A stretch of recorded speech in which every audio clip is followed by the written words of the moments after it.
Assalamualaikum warahmatullahi wabarakatuh. Perkenalkan nama saya Hafiz Ihsan.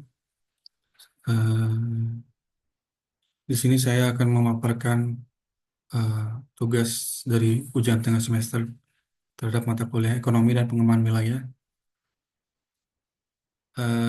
yang berjudul Reflective Review dan Review Video. Di sini ada dua tugas yang diberikan, yaitu yang pertama Reflective Review, yaitu kami akan mengulas kembali mata kuliah pembahasan mata kuliah ekonomi dan pengembangan wilayah yang telah dilaksanakan dari awal sampai sebelum UTS. Selanjutnya yang kedua yaitu akan mereview video dari salah satu subtopik yang telah diberikan di dalam tugas. Dan saya mengambil judul pembangunan infrastruktur prioritas di daerah.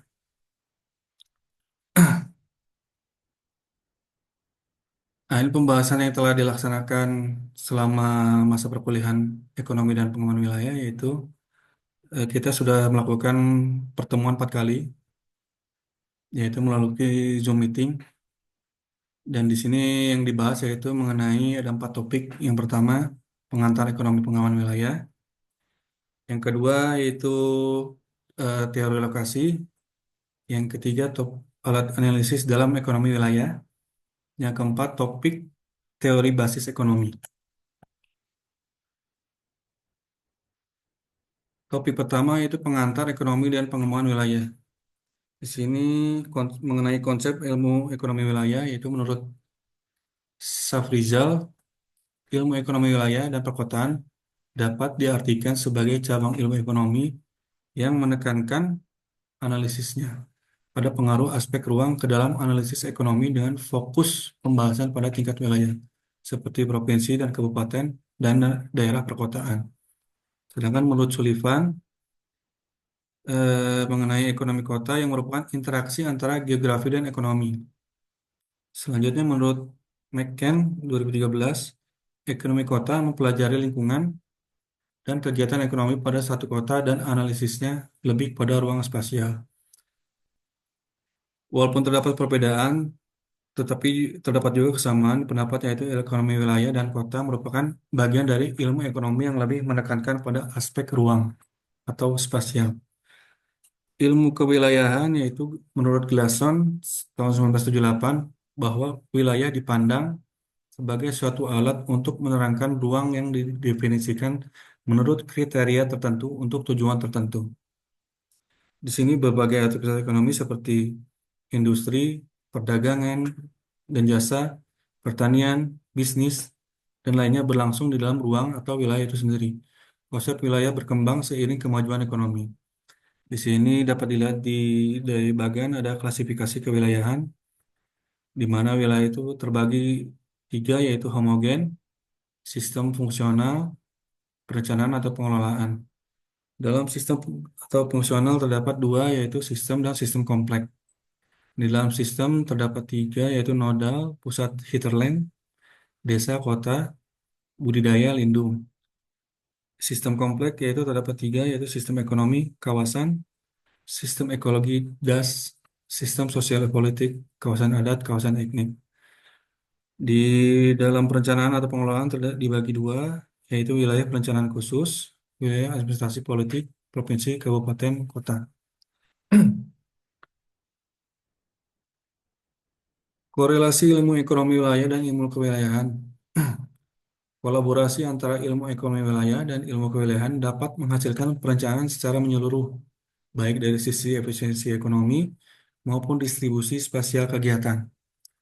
Ilmu ekonomi wilayah mengandalkan data kuantitatif seperti produk domestik regional bruto atau PDRB, sektor unggulan dan investasi. Dalam prakteknya, kolaborasi antara kedua ilmu ini penting dalam perencanaan pembangunan wilayah yang efisien, berkeadilan dan berkelanjutan. Kebijakan terkait ekonomi pengembangan wilayah. Di sini terdapat beberapa peraturan undang-undang terkait ekonomi pengembangan wilayah. Yang pertama yaitu PP nomor 26 tahun 2008 tentang Rencana Tata Ruang Wilayah Nasional atau RT RWN.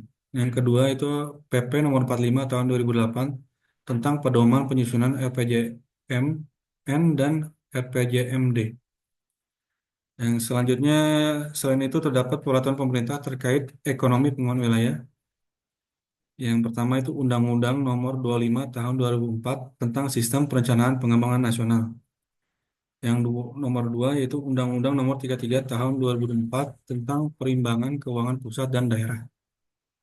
Dan selanjutnya, eh, isu-isu aktual terkait ekonomi wilayah di Indonesia, yaitu yang pertama tingkat urbanisasi.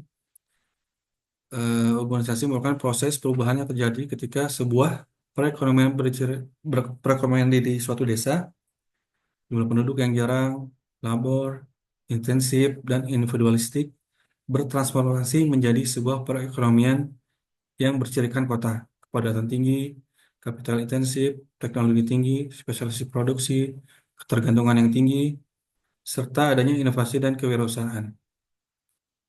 Yang kedua itu ada pertumbuhan wilayah perkotaan, di mana tingkat pertumbuhan penduduk maupun pertumbuhan ekonomi relatif lebih tinggi dibanding dengan wilayah pedesaan. Yang ketiga, pertumbuhan struktur perekonomian. Pertumbuhan struktur perekonomian di sektor industri dan jasa tumbuh sangat pesat, sehingga sumbangsi sektor ini dapat meningkatkan dengan cepat dan mengurangi secara relatif akan tingginya peran sektor primer dalam pembentukan produk regional bruto setiap wilayah. Selanjutnya, pengaruh perkembangan teknologi. Perkembangan teknologi, perubahan teknologi informasi dan komunikasi seperti internet, ATM, bisa telah membawa dan mengubah pola perekonomian wilayah menjadi sangat cepat, terutama dalam mempercepat arus informasi. Selanjutnya, yang globalisasi.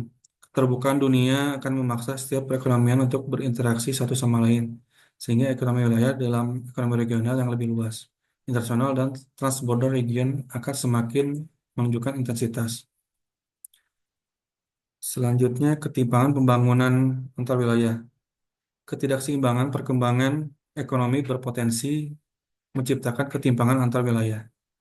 Ketimpangan antar wilayah ini disebabkan oleh kebijakan pembangunan yang selama ini lebih menekankan pada pertumbuhan ekonomi dan pemerataan pembangunan antara golongan masyarakat, serta serta belum signifikan dalam memfokuskan pemerataan pembangunan antar wilayah. Ketimpangan antar penduduk. Kasus ketimpangan di Indonesia saat ini dalam kurun waktu 15 tahun terakhir, Indonesia mengalami pertumbuhan ekonomi yang kuat. Berdasarkan World Bank tahun 2015, pencapaian tersebut telah mengurangi tingkat kemiskinan dan memperbesar jumlah bentuk kelas menengah. Namun mayoritas penduduk yang menikmati pertumbuhan ekonomi ini adalah masyarakat terkaya, sedangkan sisanya ada sekitar 80% penduduk rawan merasa tertinggal. Selanjutnya, topik 2 yaitu teori lokasi. Di sini terdapat pendapat beberapa pakar. Yang pertama, menurut von Thuman tahun 1826, mengidentifikasikan tentang perbedaan lokasi dari berbagai kegiatan pertanian atas dasar perbedaan sewa lahan dan pertimbangan ekonomi. Menurut von Thunen, tingkat sewa lahan adalah paling mahal di pusat pasar dan makin rendah apabila makin jauh dari pasar. Eh, Menurut Weber tahun 1909, pemilihan lokasi industri didasarkan atas prinsip minimisasi biaya. Minimalisasi biaya. Weber menyatakan bahwa lokasi setiap industri tergantung pada total biaya transportasi dan tenaga kerja di mana penjumlahan keduanya harus minimum. Menurut Kristaller 1933, menjelaskan bagaimana susunan dari besaran kota, jumlah kota, dan distribusinya di dalam suatu wilayah. Model Kristaller ini merupakan suatu sistem geometri di mana angka 3 yang diterapkan secara arbiter memiliki peran yang sangat berarti dan model ini disebut sistem K sama dengan 3. D.M. Smith D.M. Smith memperkenalkan teori lokasi memaksimumkan laba dengan menjelaskan konsep average cost dan average revenue yang terkait dengan lokasi. Dengan asumsi jumlah produksi adalah sama, maka dapat dibuat kurva biaya rata-rata per unit produksi. yang bervariasi dengan lokasi. Selisih antara average revenue dikurangi average cost adalah tertinggi, maka itulah lokasi yang memberikan keuntungan maksimal. Di sini juga ada beberapa teori lokasi, yaitu diantaranya teori klasik, teori cluster, teori aglomerasi, teori urbanisasi.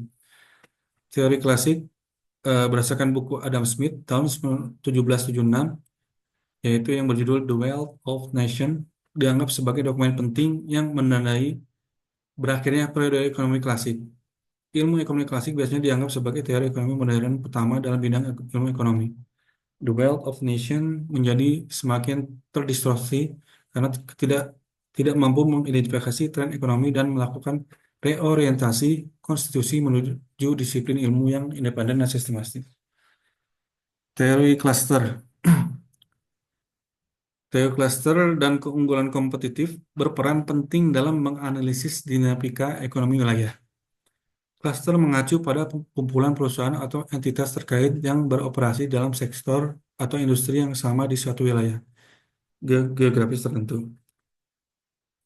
Selanjutnya, teori aglomerasi menurut Kuncoro tahun 2022 bahwa aglomerasi adalah konsentrasi spasial dari aktivitas ekonomi di kawasan perkotaan karena penghematan akibat lokasi yang berdekatan, economics of proximity, yang diasosiasikan dengan klaster spasial dari perusahaan, para pekerja, dan konsumen.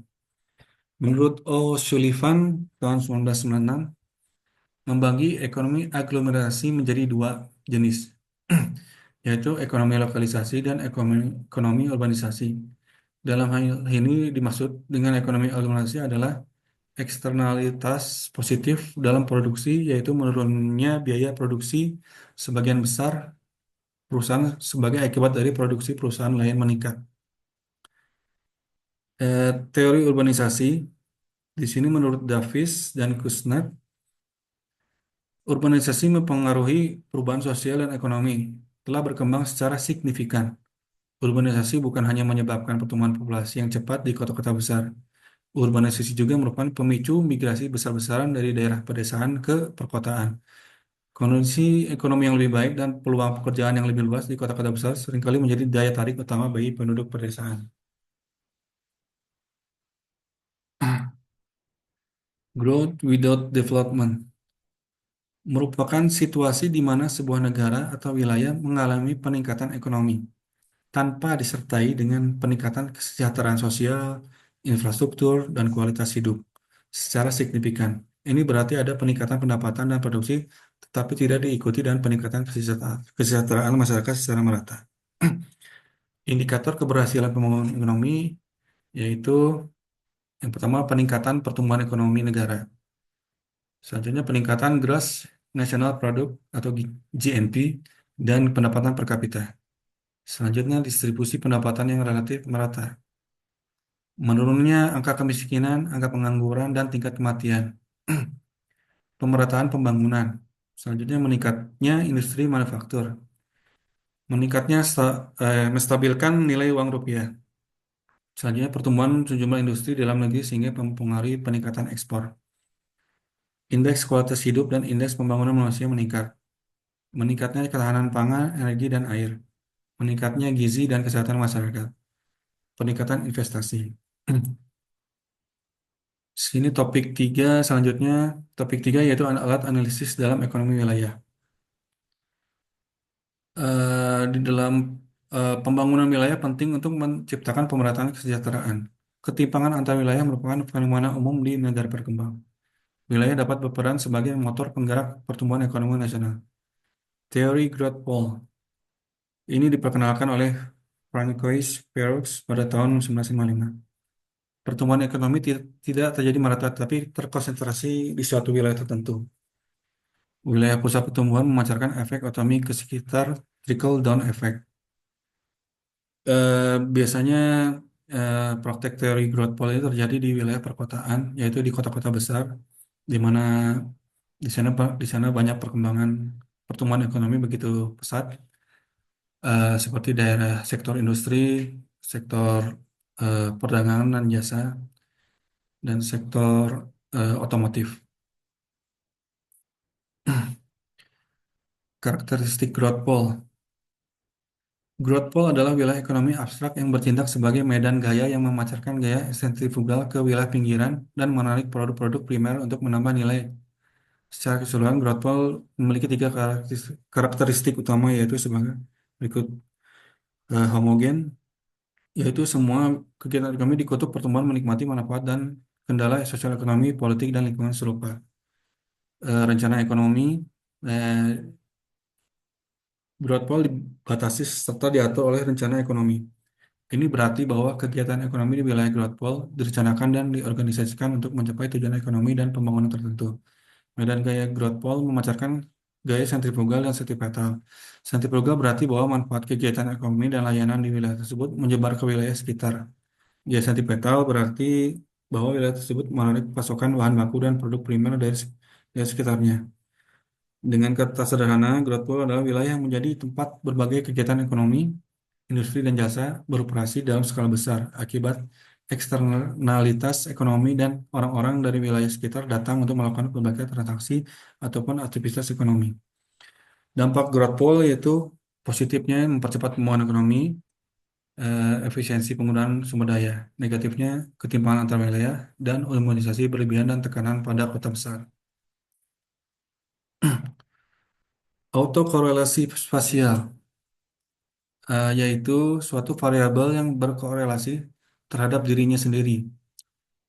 Autokorelasi spasial adalah keterkaitan antara wilayah yang artinya nilai suatu observasi bergantung pada nilai observasi di wilayah sekitarnya. Beberapa ukuran statistik yang umum digunakan mengukur autokorelasi spasial meliputi yaitu berdasarkan Moran mengukur autokorelasi spasial secara global. GRIC sensitif terhadap perbedaan lokal antar nilai.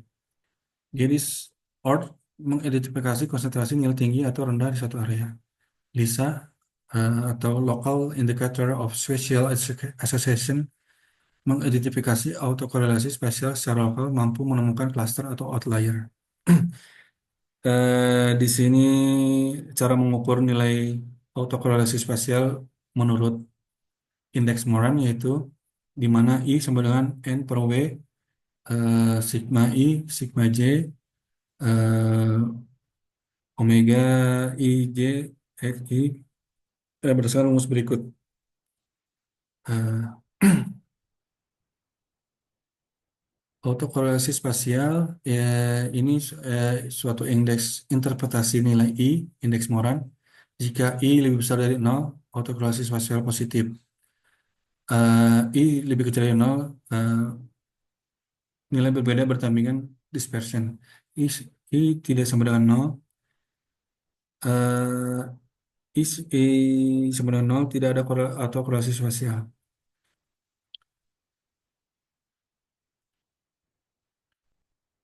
Keunggulan komparatif dalam pengembangan wilayah. Dalam konteks pengembangan wilayah, keunggulan komparatif menjadi alat bantu dalam mengidentifikasi sektor unggulan di suatu daerah. Misalnya daerah pesisir, yaitu perikanan, dataran tinggi, hortikultura, kawasan industri, itu manufaktur. Tujuannya, optimalisasi potensi lokal, setiap wilayah yang berkembang berdasarkan kekuatannya. Pengembangan ekonomi wilayah berbasis data, mengurangi kesenjangan antara wilayah lewat spesialisasi dan konektivitas, meningkatkan daya saing daerah, khususnya dalam perdagangan antar wilayah atau ekspor. Kesimpulannya, keunggulan komparatif bukan soal siapa yang terbaik, tetapi siapa yang paling efisien secara relatif. Hal tersebut dapat menjadi fondasi dalam merancang strategi pembangunan wilayah yang adil dan produktif. Location question atau LQ yaitu salah satu metode analisis yang dapat digunakan untuk mengukur tingkat spesialisasi atau keunggulan relatif dari suatu sektor ekonomi di suatu wilayah yang kemudian dibandingkan dengan suatu wilayah acuan, biasanya tingkat provinsi atau nasional. Berikut ini adalah rumus dasar location question LQ. Eh, Biasanya LQ sama dengan eh, nilai PDRB subsektor industri di wilayah. Misalkan pedesaan, dibagi dengan nilai PDRB sektor industri di tingkat kabupaten, provinsi, atau nasional perbandingannya. Ini interpretasinya nilai LQ. Jika LQ lebih besar dari satu, artinya sektor basis unggul. Jika LQ sama dengan satu, merupakan sektor profesional, sama pentingnya dengan nasional. Jika LQ lebih kecil dari satu, yaitu sektor non basis, belum berkembang, belum berkembang melayani internal. Shift share, shift share analisis SSA adalah metode analisis ekonomi regional yang dapat digunakan untuk mengukur perubahan kinerja wilayah atau sektor ekonomi pada satu daerah dengan cara membandingkannya terhadap kinerja wilayah acuan, biasanya skala nasional.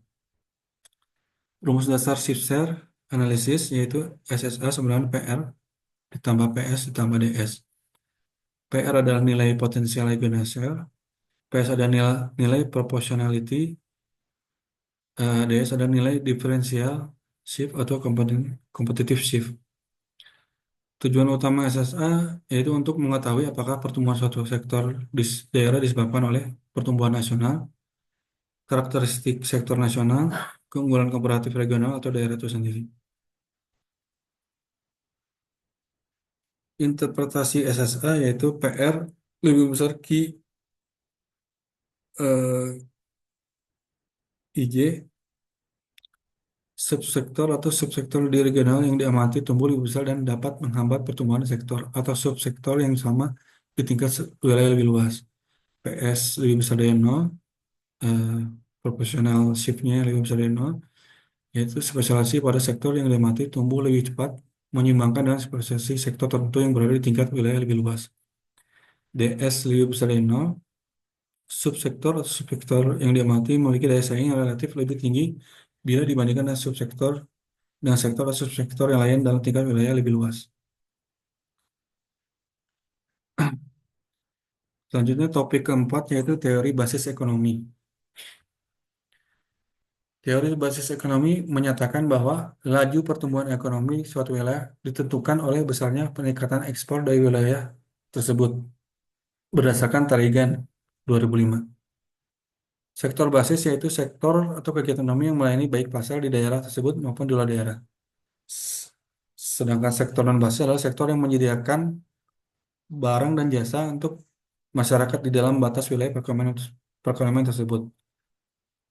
Pengadaan basis ekonomi yaitu analisis basic dan non basis pada umumnya didasarkan pada nilai tambah atau lapangan kerja.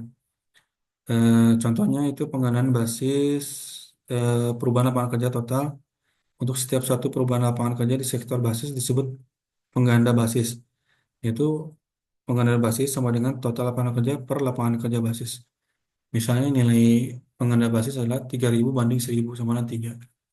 Artinya setiap penambahan lapangan kerja basis setiap satu unit sebanyak satu unit mengakibatkan pertambahan lapangan kerja total sebesar 3 unit, yaitu satu unit sektor basis dan 2 unit di sektor non basis. Di sini ada beberapa kegiatan berbasis dan non basis ekonomi. Ada beberapa metode yang memilah antara kegiatan basis dan kegiatan non basis sebagai berikut, yaitu yang pertama metode langsung, yang kedua metode tidak langsung, yang ketiga metode campuran, yang keempat metode location question yang telah dibahas sebelumnya. Model basis ekonomi Thiebaud. Charles M. Thiebaud adalah dalam makalahnya berjudul The Community Economic Based Study tahun 1962 eh, menggunakan perbandingan dalam bentuk pendapatan dan income atau membuat rincian yang lebih mendalam tentang faktor-faktor yang terkait dalam penggandaan basis. Dalam bentuk pendapatan, hubungan antara perubahan pendapatan basis dengan perubahan total pendapatan yaitu dapat dirumuskan sebagai berikut. Perubahan pendapatan total sama dengan pengganda basis dikali perubahan pendapatan basis. Di sini Tibot menggunakan simbol-simbol yaitu yang pertama YT pendapatan total, YB pendapatan basis, YN pendapatan non basis, K pendapatan basis, delta perubahan pada delta YT sama dengan K delta YB. Pengganda basis sama dengan pendapatan total per pendapatan basis.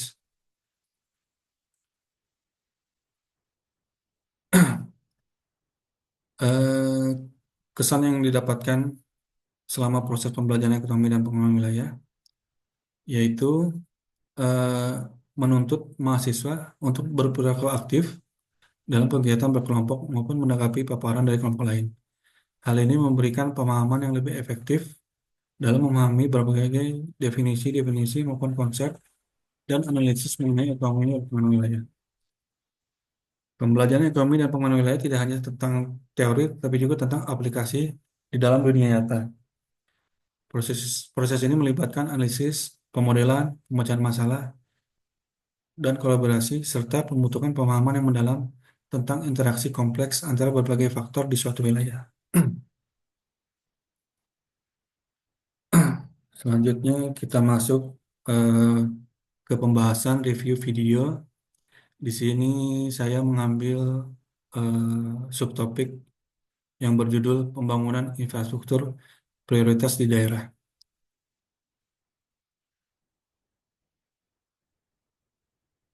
Di dalam pembahasan tersebut melibatkan beberapa pihak, yaitu di sini terdapat 7 pembicara. Yang pertama itu dari Bapak Astria Primanto Bakti sebagai keynote speech selaku Dirjen Perimbangan Keuangan DPJK dari Kementerian Keuangan. Selanjutnya Riono Suprapto sebagai narasumber selaku Kepala Pusat Fasilitasi Infrastruktur Daerah Kementerian PUPR. Selanjutnya Dodi Aditya Iskandar sebagai narasumber selaku Lektor Departemen Teknik Arsitektur dan Perencanaan Fakultas Teknis Universitas Gadjah Mada. Selanjutnya dari Bapak Adiwan Fahlan Aritonang sebagai narasumber selaku Lektor Sekolah Arsitektur Perencanaan dan Pengembangan Kebijakan ITB. Selanjutnya Insinyur Freddy sebagai narasumber selaku Kepala Bapeda Provinsi Lampung. Selanjutnya Putut Hari Satyaka eh, pembahas selaku Direktur Dana Transfer Khusus DPJK Kementerian Keuangan. Selanjutnya Brahmantio Icjoso selaku pembahas selaku Direktur Pengelolaan Pendukungan Pemerintah dan Pembiayaan Infrastruktur DJPPR Kementerian Keuangan.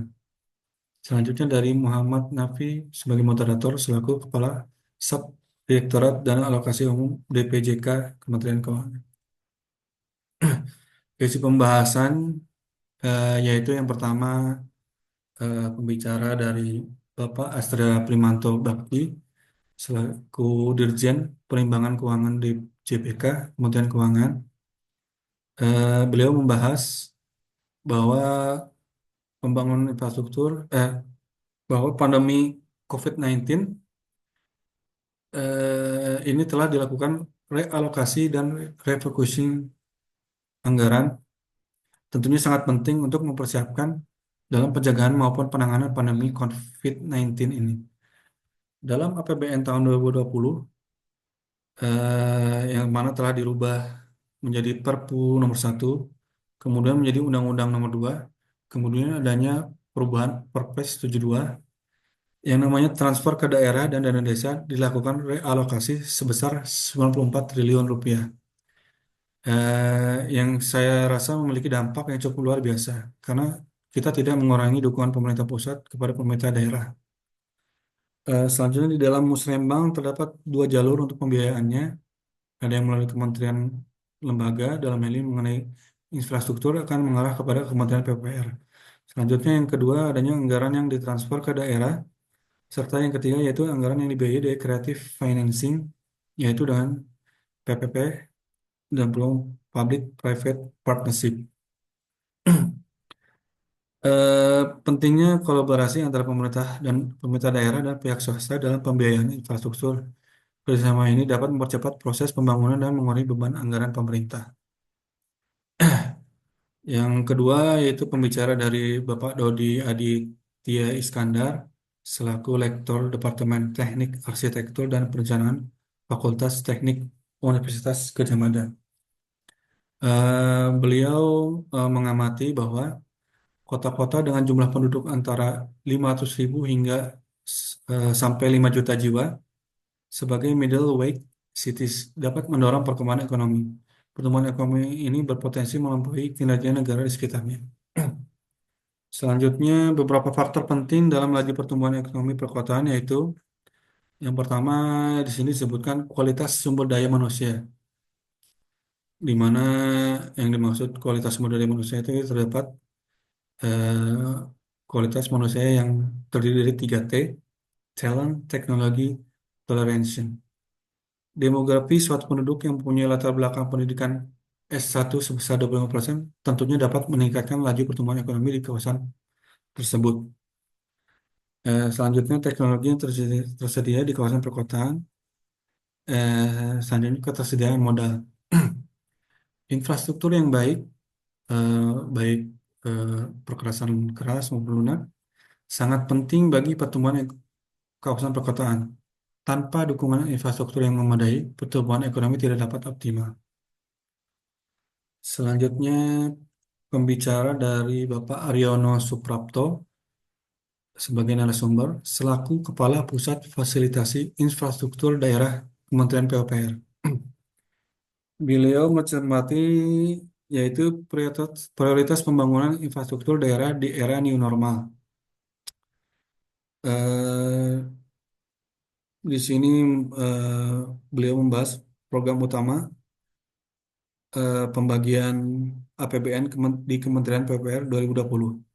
Di sini ada APBN reguler, padat karya, eh, nominalnya, program pemulihan ekonomi nasional, perluasan padat karya, dan UMKM.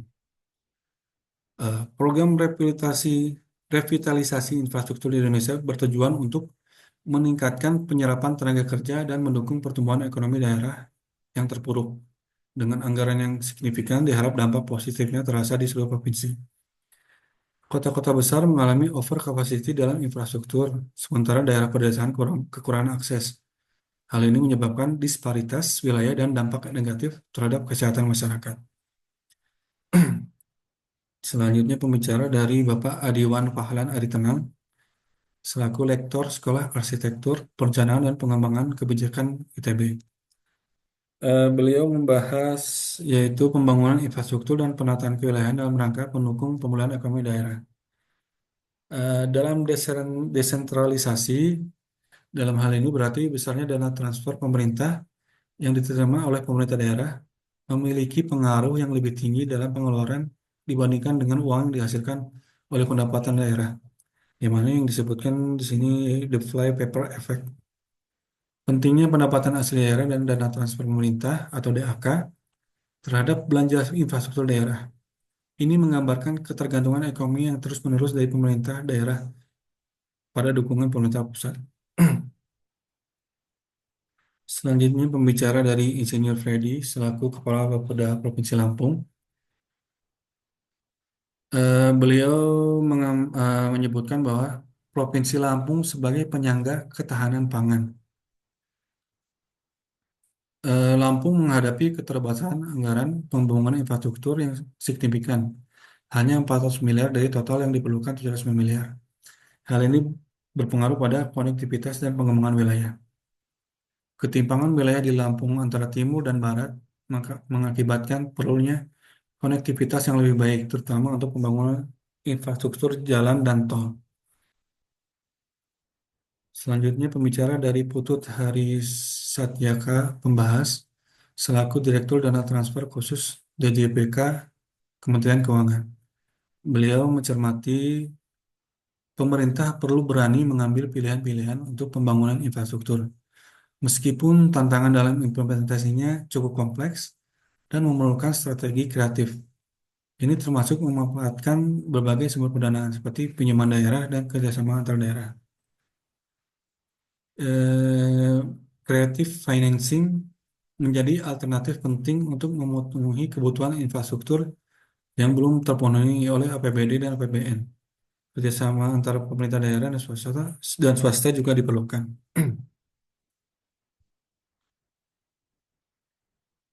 Selanjutnya isi pembahasan video oleh pembicara Brahmantio Isjoso selaku Direktur Pengelolaan Dukungan Pemerintah dan Pembiayaan Infrastruktur DJPPR Kementerian Keuangan. Beliau mencermati bahwa kualitas infrastruktur sangat penting untuk memastikan keberlanjutan dan efektivitas pembangunan daerah. Perencanaan yang baik sangat penting dalam menghadapi tantangan pandemi dan mengoptimalkan sumber daya daerah. Tim yang kooperatif diperlukan untuk merumuskan program jangka menengah yang efektif. Dalam KPBU, yaitu kerjasama pemerintah dengan badan usaha, bentuk kontraknya adalah government dengan bisnis. Jadi harus dengan pihak pemerintah dalam hal ini institusi PJPK kemudian berkontrak dengan private sektornya. Berikut isi referensi yang kami dapatkan. Eh, Baik, cukup sekian yang bisa kami sampaikan. Mohon maaf atas jika ada kesalahan dalam pengucapan. Wabillahi taufiq wal hidayah. Assalamualaikum warahmatullahi wabarakatuh.